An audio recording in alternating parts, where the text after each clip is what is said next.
يعني احيانا كده تبقى قاعد هادي ورايق ومش في بالك، فتسمع كلام يستفزك ويخليك ترد بردود انا واثق ان هي صعبة، واثق ان هي بتخلي اللي قال الكلام يحب انه ما كانش يقوله.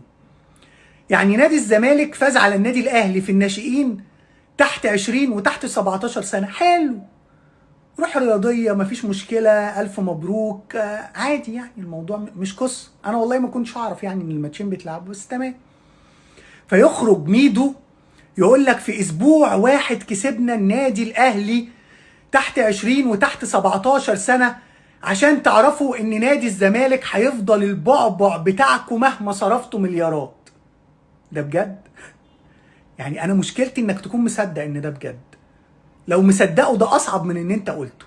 عارف، لو قلته ومش مصدقه تمام، انما لو قلته ومصدقه ولو قلته وجمهورك مصدقه فصدقني ده اصعب بكتير. بعبع ايه يا ميدو؟ بعبع ايه للنادي الاهلي يا ميدو؟ ميدو البعبع ده اخر 23 سنه في افريقيا ما حققش دوري الابطال.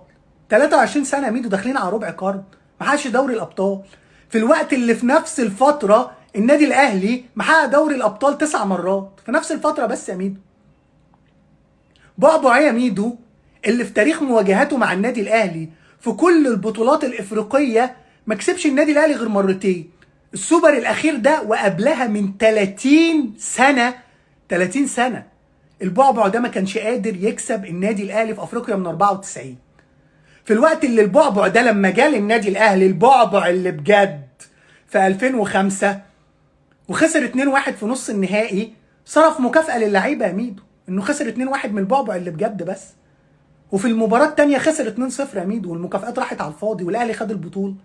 في 2008 يا ميدو البعبع اللي بتقول عليه لما جمع النادي الاهلي في دور المجموعات، طلعت اخر مجموعتك يا ميدو والنادي الاهلي كسبك ماتش وتعادل ماتش وخد البطولة.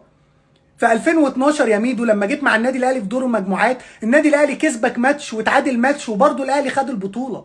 في 2013 يا ميدو النادي الاهلي لما جيت معاه في دور المجموعات، النادي الاهلي كسبك ماتش وتعادل ماتش وخد البطولة. وكل مرة انت يا رابع يا تالت مجموعتك يا ميدو. ده البعبع اللي بتتكلم عليه. البعبع بقى ميدو لما جه قال لك بنلعب ماتش على التاريخ كله ونهائي دوري الابطال، قضية قفشه ردت يا ميدو وخلتك لحد دلوقتي ما حققتش دوري ابطال افريقيا. ده البعبع يا ميدو اللي بجد اللي اسمه النادي الاهلي. بعبع ايه يا ميدو اللي بتتكلم عليه؟ البعبع ده يا ميدو في القرن الحالي لما جاي لاعب النادي الاهلي في 2002 خسر 6-1، و2004 خسر 4-2، و2007 خسر 4-3، و2013